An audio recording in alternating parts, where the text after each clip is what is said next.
যত কথা বলছি। আচ্ছা, সমগ্র নিখিল শাস্ত্রের বিধি আর নিষেধের রাজা কোনটা? সব শাস্ত্র এক জায়গায় করলেন, বেদ, বেদান্ত, উপনিষদ, ভাগবত। এর সার একটা বিধি, একটা নিষেধ, উপদেশ কেবল দুটো। সার উপদেশ কোনটা? স্মতব্য সততং বিষ্ণু।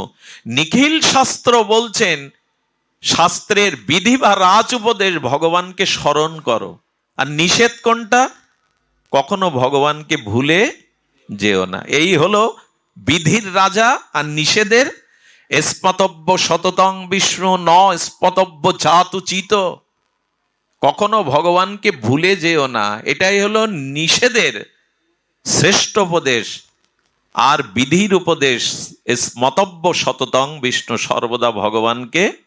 এই জন্য তো মহাপ্রভু বিধান দিয়ে গেলেন, খাইতে শুইতে উঠিতে বসিতে যথা তথা নাম লও। নাম এখন আসরেই হয়, আমাদের মধ্যে আর কতটুকু কার হয় জানি না। নাম সর্বত নিতে বলেছেন। খাইতে শুইতে উঠিতে বসিতে যথা তথা নাম লও। পাত্রাপাত্র ন বিচারানো দেয় দেয় বিমর্শক। মহাপ্রভু বলছেন আমি এবার বিচার করব না, সবাইকে এই নামের মধ্যে ব্রজপ্রেম দিয়ে গেলাম। এটাকে স্মরণ করো, নাম স্মরণ করো। ভগবানের দিব্য নাম, তার লীলা মনে স্মরণ করো। শ্রবণ কীর্তন স্মরণ। শ্রোতব্য কীর্তিতব্য স্মাতব্য ইচ্ছত ভয়ম। ভয় দূর হবে, মৃত্যু ভয়, যদি ভগবানকে কীর্তন স্মরণ এবং শ্রবণ করতে পারো। তা আজ আমরা শ্রবণ করছি, মাঝে মাঝে আমাদের হরি নাম একটু সংকীর্তন বাড়ি বসে করতাল বাজিয়ে করতে হবে, নালে মালা নিয়ে সময় পেলেই বসতে হবে। আর কি করতে হবে? ভগবানের লীলাগুলিকে মনে মনে সিনেমার পদ্মার মতো স্মরণ করতে হবে, যে গোবিন্দ বৃন্দাবনে এই লীলা করছেন, রাধারানী এখন এই লীলা করছেন, এইভাবে স্মরণ করতে হবে। সুধীবৃন্দ থাকবো, এইভাবেই ভগবানকে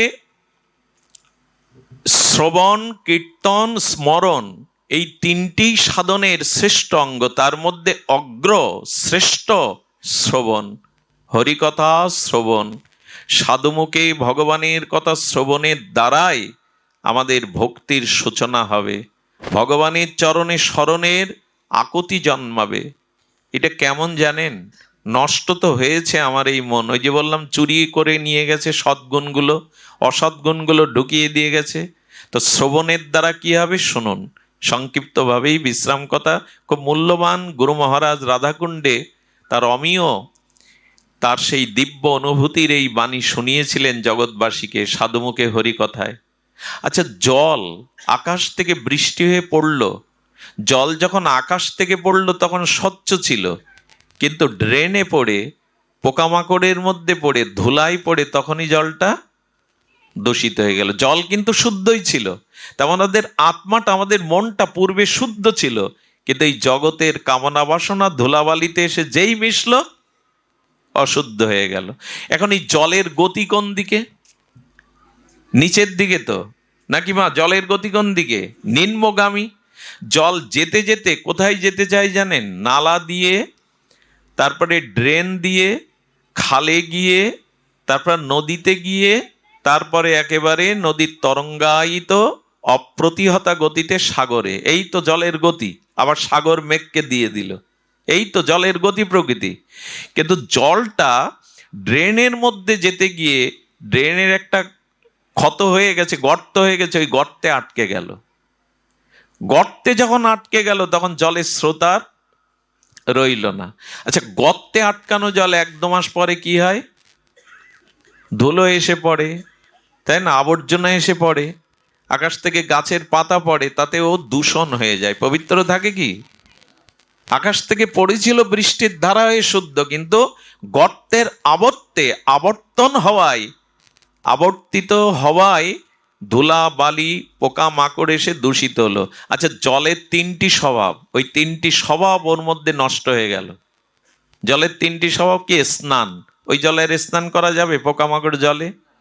আর জলের আরেকটি স্বভাব হলো পান, অর্থাৎ জলে পান করতে হয়, তৃষ্ণা নিবায়, আর জলে নিজের দেহটাকে শুদ্ধ করতে হয়। এই তিনটে গুণ ওর মধ্যে থাকলো, কিন্তু একদিন ছিল কি না? ছিল, আজকে আর নাই। ঠিক আমাদের দশাও তাই। আমাদের আত্মাটা শুদ্ধ ছিল একদিন, যখন কামনা বাসনা ছিল না, কিন্তু যেই কামনা বাসনার সংসার গর্তে আটকে গেলাম ভোগ বাসনায়, সেই ওই পোকামাকড় দূষিত হয়ে গেল। কিন্তু জলের মধ্যে ওই তিনটে ধর্ম এখনো আছে। ওই জল স্নান করাও যাবে, পান করাও যাবে, ওই জল স্নান করাও যাবে, পান করাও যাবে। ওই জলের তিনটি শুদ্ধতা তখনও আছে, স্নান পান সবই আছে। কি করে জানেন? ওই জলটা পোকামাকড় হয়ে দূষিত হয়ে আটকে আছে, হঠাৎ বৃষ্টি এলো, আর প্রবল আকাশ বন্যার মতো বৃষ্টি এসে বৃষ্টির জলধারা ড্রেনে গিয়ে পড়লো, ক্ষিপ্র গতিতে জলের স্রোত ড্রেনে গিয়ে পড়লো। তখন ওই জলে কি হয়? ওই স্রোত ওই জলের ওই গর্তের মধ্যে যে দূষিত জলগুলো উঠিয়ে নিয়ে ভাসতে থাকে, থাকে কি না?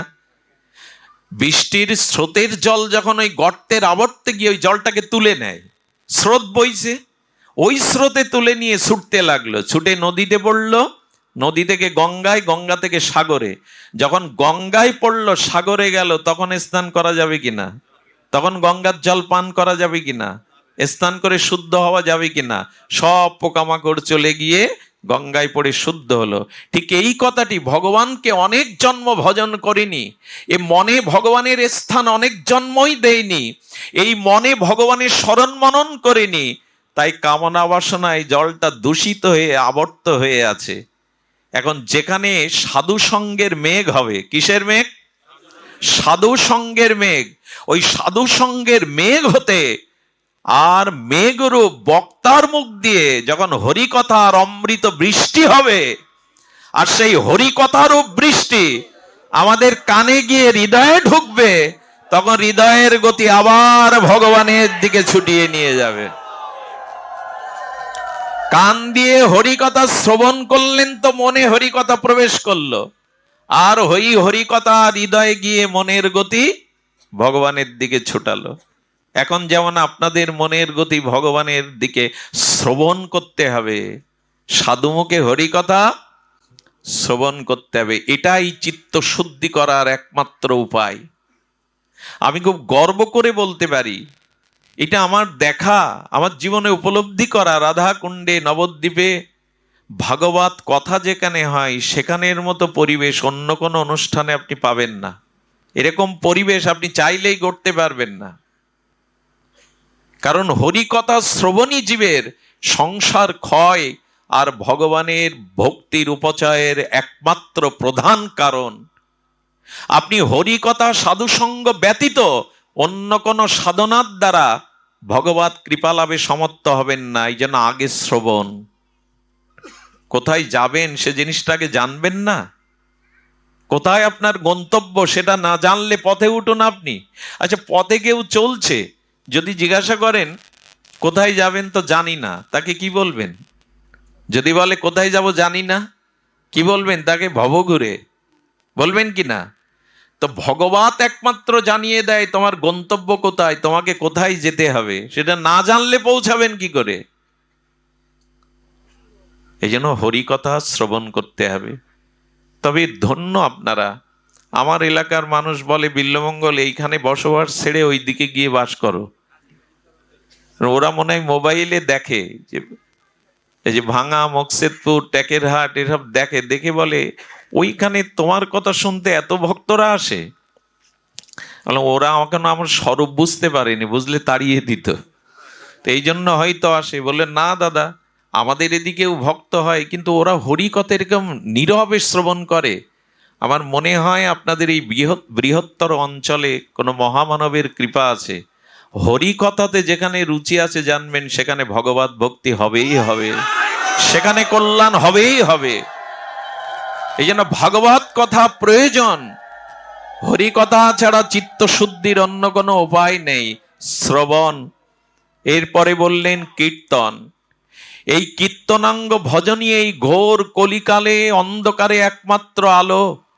মহাপ্রভু বলেছেন নাস্তেব্য নাস্তেব্য নাস্তেব্য গতির অন্যথা। একেবারে তিনবার কড়াল করে বললেন, প্রতিজ্ঞা করে বললেন, হরি কথা আর হরিনাম বিনা এই যুগে আর কোনো উপায় নাই। এই জন্য দয়া করে একটু নাম জপ, একটু কীর্তন আদি করুন। জপ করলে নিজের কল্যাণ হয়, আর উচ্চেশ্বরে কীর্তন করলে জগৎ জীবের, লতা পাতা পশু পাখির কল্যাণ হয়। এই নামের এত মহিমা মহাপ্রভু ঢেলে দিয়েছেন। ব্রজ প্রেম গোলকের প্রেমধন হরিনাম সংকীর্তন, রতিনা জন্মিল কেনে, ঢেলে দিয়েছেন রাধা প্রেম ব্রজ প্রেম, অথচ আমাদের রতি হলো না। নামে রুচি আনুন। হরিনাম, প্রিয়জনের নাম ডাকতে ইচ্ছা করে না? যাকে যে ভালোবাসে তার নাম ধরে ডাকতে তো তার ইচ্ছা করে। তো ভগবানকে যদি ভালোবাসেন তার নাম ধরে ডাকুন। আমাদের দুর্দশা, হাই তুলতে গেলে বলে বাবা গো, ওসর লাগলে বলে মা গো। কিছু মানুষ আছে ওসর লাগলে বলে হা রাধে, হাই তুলতে গেলে হা গৌরাঙ্গ। অন্তত এইভাবেই নিন 2-4 বার দিনে। ঘুম থেকে উঠে হাই তুলতে গিয়ে বাবা গো মা গো এই বলে কি হবে? ওইটা রাধা নাম দিয়ে দিন না, দিনে 4 বার অভ্যাস হয়ে যাবে, তখন আর বাবা গো মা গো হবে না।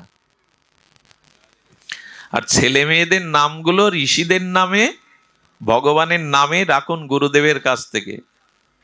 হ্যাঁ, টেলিভিশনে সিরিয়াল নাম রেখে লাভ হবে না। গুরুদেবের কাছ থেকে শ্রীকৃষ্ণের নাম শ্রীকৃষ্ণের পিতামাতা রাখেনি, গর্গমণি রেখেছিল। রাম ভগবানের নাম দশরথ রাখেনি, কৌশল্যা রাখেনি, বশিষ্ঠদেব রেখেছিল। এই ইতিহাস আমরা ভুলতে বসেছি। সন্তানের নামগুলো আদ্যক্ষর দিয়ে শ্রী গুরুপাদ পদ্ম আচার্যদের কাছে রাখতে হয়। ওই নামের মধ্যে আশীর্বাদ থাকে, শক্তি থাকে। তার প্রমাণ অজামিল। তার ছোট পুত্র নারায়ণ বলতে বলতে মৃত্যুর সময় সে ভগবান পেয়ে গেল নাম আভাসে। এই জন্য নামকরণটাও আমাদের সংস্কার। সনাতন ধর্ম বৈদিক সভ্যতায় সন্তানদের নামকরণটাও সংস্কার। সুধীবৃন্দ, এই জন্য কীর্তন করুন। কীর্তনের সিদ্ধ গৌর কিশোর দাস বাবাজি মহারাজ, এই সিদ্ধ মহাত্মা ভিড় লেগে যেত, প্রণাম করতে আসতো। বললো সম্মান কি ধুয়ে খাবো? এক শিষ্যকে বললেন, ওই যে কাঠ লতা পাতা আছে, 10 বছর আগে ল্যাট্রিন বাথরুম ছিল, এখন কেউ ব্যবহার করে না, সব শুকিয়ে গেছে। ওই লতা পাতা ইট কাঠগুলো একটু গোবর ছড়া দিয়ে ওই লতা পাতার মধ্যে আমার একটু জায়গা করে দে। কেন বাবা? তো হাজার হাজার প্রণাম নিলে আমার ভজন কখন হবে? এসব তাল থাক, ওখানে জায়গা করে দে। দেখুন, এরা সম্মানকে ভয় পায়। সম্মান নিয়ে ধুয়ে খাবো? আমার ভজন হচ্ছে না, লোকের হাজার হাজার লোকের প্রণাম দেখতে, ওখানে জায়গা করে দে। ওইখানে বসে বসে বাবাজি সারাদিন নাম করতেন। লোক আসলে বলতেন কোথায় জানি না, ভিড় কমে গেল। তো একদিন ওনার শিষ্য ওই জায়গাটা প্রণাম করতে গেছে। তাহলে বাবা এখানে সিদ্ধ বাবার নাম করতেন, আমি একটু বসে কিছুক্ষণ নাম করি না? উনি এই ভেবে ওখানে বসে চোখ বন্ধ করে যেই নাম করতে যাবেন, দেখছি 4-5 দিক দিয়ে নাম ধ্বনি হচ্ছে মধুর কণ্ঠে। এখানে তো কেউ নেই, নাম কে বলছে? উনি আবার চোখ বন্ধ করে আবার শব্দ শুনছেন নামে, দিব্য ওনার কানে দিব্য নামও ধ্বনিত হচ্ছে।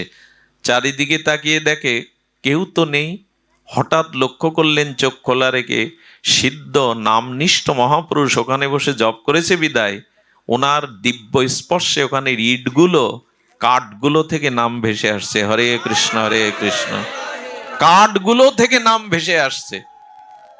যদি বলেন এর যুক্তি কি, তবে শুনুন, একটা চম্বুকে লোহাটা বারবার ছোঁয়াবেন, বারবার চম্বুকে লোহা ছোঁয়ালে দেখবেন কিছুক্ষণের জন্য লোহার মধ্যে চম্বুকের ধর্ম এসে প্রবেশ করে। তেমনি নাম নিতে নিতে জড় বস্তুও, উনি জাগাকে প্রণাম করে বললেন নামের মহিমা এমন। আমার পরমাধ্য শ্রী গুরুদেব, জগতে এমন পরম গুরুদেবকে পেয়েছিলাম, কিন্তু তার অযোগ্য আমি। রাধাকুণ্ডে 36 বছরের ভূতপূর্ব মহন্ত মহারাজ, আমাদের রঘুনাথ দাস গোস্বামী গদ্দির ভূতপূর্ব মহন্ত মহারাজ, অশেষ শাস্ত্র নিষ্ণাত পণ্ডিত প্রবর, রাধারানীর কিঙ্করী।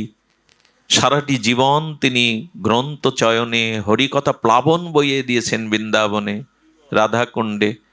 পরমারাধ্য শ্রী গুরুদেব শ্রী অনন্ত দাস বাবাজি মহারাজ, উনি ঘরে বসে বসে নাম করছেন। আপনারা জানেন এখন 84 ক্রোশ ব্রহ্মণ্ডলে বর্ষণার মধ্যে সারা ভারত যাকে শ্রদ্ধা করে সাধু সন্ত, তিনি শ্রদ্ধেয় বিনোদ বাবাজি মহারাজ রাধাকুণ্ডের। কত মন্ত্রীরা গিয়ে ওনার চরণের ধুলা নেওয়ার জন্য বসে পড়েন। সেই বিনোদ বাবা গুরু মহারাজকে প্রণাম করতে গেছেন ব্রজানন্দ ঘেরায়, গিয়ে দেখছেন বাবার পুরো ঘরটার দেয়াল ফেটে ইট কাঠ থেকে নাম আসছে। উনি বললেন, এটা আমার কল্পনা না, আমি কান পেতে স্পর্শ করে শুনলাম উনি নাম করছে দেখে পুরো ঘরের ইট কাঠ নাম বলছে। এই হলো নামের মহিমা। উচ্চস্বরে নাম সংকীর্তনে পর উপকার করে। হরিদাস ঠাকুর 3 লক্ষ নামের মধ্যে 1 লক্ষ নাম উচ্চস্বরে করতেন। বলে কেন? বলে গাছপালা কীট পতঙ্গ ওদের কাছে এই নামের ধ্বনি গেলে ওরা উদ্ধার হয়ে গোবিন্দ চরণ পাবে। এই জন্য উচ্চস্বরে 1 লক্ষ নাম করতেন উনি। আপনি জপিলে নাম আপনি সে তরে, উচ্চ সংকীর্তনে পর উপকার করে। অন্যের কল্যাণ এই নামের ধ্বনি যতদূর যায়। এই জন্য যে গৃহে সদাচার সম্পন্ন হয়ে ভগবানের অষ্টাবিগ্রহের সামনে কাঁসা করতাল খোল বাজিয়ে ঝামর বাজিয়ে যারা হরিনাম করে, ওখানে রোগ শোক অভিশাপ প্রবেশ করতে পারে না। কিন্তু ঘরে ঘরে হরিনাম আজ কই? ঘরে ঘরে আজ ভগবানের দিব্য নাম কই? সকাল সন্ধ্যা ওখানে অভিশাপ ঢুকতে পারে। নাম যত দূর যায় অমঙ্গল তত দূরে দূরে পালায়। আগেকার দিনে এত ঔষধ, এত ডাক্তার, এত আধুনিক চিকিৎসা ব্যবস্থা আসেনি। তখন নাকি গ্রামে ডায়রিয়া হলে, মহামারী হলে হরিনাম করতো সবাই মিলে, আর এই হরিনামের ধ্বনিতে রোগ শোক পালাতো। এটা মিথ্যা নয়, এটা মিথ্যা নয়। এই জন্য ভগবানের নামটা নিতে শুরু করুন। আর এই নাম এখন কীর্তন করলে এর পরম কল্যাণ কি জানেন? যদি মৃত্যুর সময় নামটা মনে এসে যায়, যদি শেষ সময় নামটা মনে এসে যায়, তবে আপনি পার হয়ে গেলেন, আর আশা লাগবে না এপারে। এই জন্য ভগবানের নাম আজ নিতে থাকুন। মৃত্যুর সময় কর্ণের শ্রবণ ক্ষমতা, দর্শন ক্ষমতা, গলার বলার ক্ষমতা নষ্ট হয়ে যায়। ধীরে ধীরে জীবনী শক্তিগুলো বিলুপ্ত হতে থাকে। মাইক বাজালে ওই দিন কানে আপনার নাম যাবে না। আপনি হাজার চেষ্টা করেও কণ্ঠে সাধনা না থাকলে, অভ্যাস না থাকলে মৃত্যুর সময় বলতে পারবেন না। এই জন্য আজ অভ্যাস করুন যাতে মৃত্যুর সময় তার দিব্য নাম ধ্বনিত হয়। সুধীবৃন্দ, এই জন্য কীর্তনাঙ্গ এই ভজন মহাপ্রভু দিয়েছেন। আরেকটি দিয়েছেন, যদি নাম করতে করতে ভগবানের লীলা স্মরণ করতে পারেন। এই লীলা স্মরণই হলো স্মরণাঙ্গ সাধন, যেটা মহাপ্রভু দিয়ে গেছেন। এই লীলা স্মরণ, ভগবানের কোন সময়ে কোন লীলা শ্রীধাম বৃন্দাবনে নবদ্বীপে শ্রী গৌর সুন্দর কখন কি লীলা করছেন, এই লীলা যদি মনে মনে স্মরণ করতে পারেন, সেই লীলাগুলি কেমন জানেন? ছোট্ট একটা দৃষ্টান্ত দিয়েই পাঠ বিশ্রাম। শ্রীনিবাস আচার্য, ইনি মহাপ্রভুর দ্বিতীয় আবেশ কলেবর। উনি একবার ধ্যানে বসেছেন ঘরে, খুব ধ্যান দিয়ে শুনুন, এটা আমার বিশ্রাম কথা। স্মরণটা কেমন? উনি মনে মনে গুরু প্রদত্ত মঞ্জুরি স্বরূপে ওনার গুরু মঞ্জুরির সাথে রাধারানী সখীদের নিয়ে যমুনায় জলকেলি করছেন, স্নান করছেন। আর করতে করতে উনি গুরু মঞ্জুরি, ওখানে পুরুষের অধিকার নাই, গুরু মঞ্জুরির পেছনে সেই একাদশ ভাবাত্মক সেই মঞ্জুরি যেটা গুরুদেব দিয়ে দেয়, আমি সবাইকে কথা বোঝাতে পারবো না। এই যে তুলসী বন্দনায় গাই না আমরা, এই নিবেদন ধরো সখীর অনুগত করস, সখার না সখীর অনুগত, এই মনের অভিলাষ বিলাস কুঞ্জে, এই ভজন হলো সেই ভজন। পুরুষ দেহে ভজন হয় না, একটা জিনিস জেনে যান।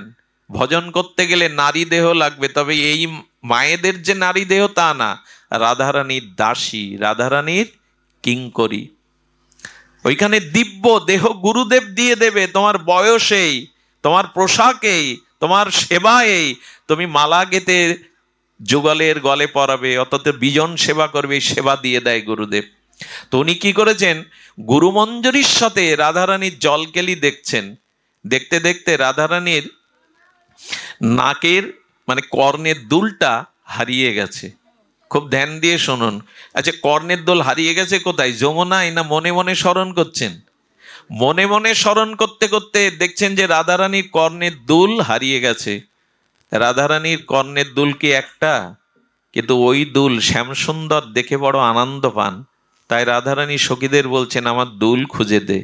আর এই দুল খোঁজার জন্য 3 দিন ধ্যানস্থ হয়ে ওই সখী রূপে বৃন্দাবনের যমুনায় 3 দিন ধরে দুল খুঁজে বেড়াচ্ছেন। আর 3 দিন তিনি ধ্যানমগ্ন। শিষ্যরা নাসিকার কাছে হাত দিয়ে দেখেন নিঃশ্বাস আর, বলে পরম আরাধ্য আচার্য কি দেহ রাখলো? আসলে এই দেহে না। যদি বলেন এর কি বোঝাচ্ছ পাগলের মতো, এই দেহ না তো ওখানে কোন দেহ গেছে? আচ্ছা, আপনি এখানে বসে আপনার বাড়িতে চলে যান, যে ঘরে আপনি থাকেন, আপনার ঘরটার সব জিনিস কোথায় কি আছে এখানে বসে দেখতে পাবেন কিনা? ওই শরীরটা কোন শরীর যেটা এখন বাড়ি চলে গেল? এটা মানস শরীর। আচ্ছা, আপনি শুয়ে আছেন খাটে, স্বপ্নের মধ্যে আকাশে চড়ছেন, সমুদ্রে সাঁতার কাটছেন, ওই শরীরটা কোন শরীর? আমাদের যে মানস শরীর 3 প্রকার, স্থূল শরীর, সূক্ষ্ম শরীর, কারণ শরীর। এই ভেদগুলো জানতে হবে। এই শরীরে এখানে আছি, অথচ আমি প্রিয়জনের কাছে চলে যেতে পারি, তার মুখটা দেখে আসতে পারি, তার হাসি ভরা মুখটাও দেখে আসতে পারি এখানে বসে। এই মানস শরীরে উনি বৃন্দাবনে 3 দিন ধরে খোঁজ করছেন। এরা ভাবছে গুরুদেব কি দেহ রাখলেন, নিত্য লীলায় গমন করলেন? সবাই যখন সিদ্ধান্ত নিতে পারছে না, তখন ওনারই শিষ্য চলে এলেন। ওনারই শিষ্য এসে আর বলছেন, আপনি একটু দেখুন তো, আপনি তো গুরুদেবের সেবা করেন, গুরুদেবের আমরা বুঝতে পারছি না উনি অপ্রকাট হলেন কিনা, নিত্যলীলায় চলে গেলেন। ওনারই শিষ্য, ওনারই দেওয়া মঞ্জুরি স্বরূপে ভাবনার জগতে ওই সূক্ষ্ম শরীরে গিয়ে, সূক্ষ্ম শরীরটা কেমন জানেন? অনেক দূরে ফুল ফুটেছে, গন্ধটা আপনার কাছে আসছে, গন্ধটা ধরতে পারবেন, গন্ধটা দেখতে পাওয়া যাবে, এর বলে সূক্ষ্ম। মাছের যে থলেতে মাছ কেনেন প্রতিদিন, ওই থলেতে মাছ নেই, কিন্তু বাতাসের গন্ধ কি আসছে, ওকে বলে সূক্ষ্ম। তেমনি আমাদের চিত্ত, মন, বুদ্ধি, অহংকার, এই সূক্ষ্ম দেহে উনিও গুরুদেবের পেছনে পেছনে গিয়ে দেখে যে গুরুদেব 3 দিন ধরে যমুনায় রাধারানীর সেই অলংকার খুঁজছে। এসব ওই জগতের কথা, যুক্তি দিয়ে কথা পরিমাপ করে বোঝানো যাবে না। বোবা ব্যক্তিকে মধু খেতে দিলে তাকে যদি জিজ্ঞাসা করেন কেমন স্বাদ হয়েছে, কি বলবে? এই জিনিস অনুভূতির, ভাষা দিয়ে বোঝাবার নয়। এই মনের অভিলাষ বিলাস কুঞ্জে দিও বাস। সেইখানে খুঁজতে খুঁজতে উনি একদিন পরে দেখেন একটা পদ্ম পাতার উপরে আর একটা পাতা আচ্ছাদনে ঢেকে আসে, ওই পদ্মের পাতার উপরে রাধারানীর সেই দুলটা পড়ে আছে। উনি পেয়ে আনন্দে শ্রী গুরুদেবের হাতে দিলেন।